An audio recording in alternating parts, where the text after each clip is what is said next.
I've been with the ACLU of Ohio for about 22 years now. For 13 or so of those years, I've been a full-time lobbyist. So, I know from experience, this being, I think, my seventh lame duck part of session, anything can happen during lame duck. We've seen it happen before. Nobody really likes lame duck. It's very chaotic. A lot of bills get passed. A lot of bills don't get passed.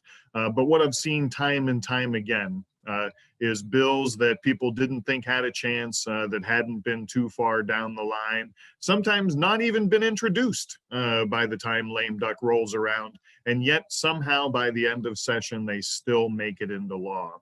And sometimes that involves taking an existing bill and cutting and pasting that language and putting it into something else. That's going on right now in the State House, and that will continue to go on for the next several weeks. Of course, what we need for it to happen now is for the same thing to happen with Senate Bill 296. It is possible. Again, I've seen this happen before during lame duck, these types of things. Lots of people like to talk about the death penalty. Lots of people like to talk about ending the death penalty. But what we need in Ohio is the political will for that to happen. And of course, that political will exists with Senator Antonio and Senator Lehner, who have been two of the most steadfast proponents for ending the death penalty here in Ohio. We know that the death penalty has everything to do with race, geography, and income here in Ohio and elsewhere. There's no fooling ourselves about those facts. We know it also doesn't provide a deterrent, and we know it provides no justice whatsoever. It really begs the question of why do we continue to do this, particularly in a state like Ohio, where we've had at least, well, let's say for now, 8 exonerations of people from capital cases. We've had numerous botched executions. There you see somebody waving 9. Okay, okay, 9. Let's say that number was likely to go up over time as this continues. We've had numerous botched executions here in Ohio that have gained not only statewide and national news, but international news. We pass laws to hide the mechanisms of the death penalty from public view. There are so many reasons to end the death penalty at this point that it just makes no sense not to do so.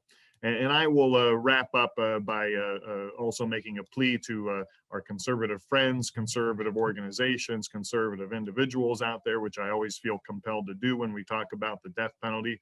It seems to be part of conservatism to argue that the government screws up everything it touches, including, it seems lately, the way we administer elections is the most latest target. But there seems to be one policy area, and only one policy area, that conservatives believe that the government gets it right 100% of the time and that no further action or reform is necessary, and that is capital punishment.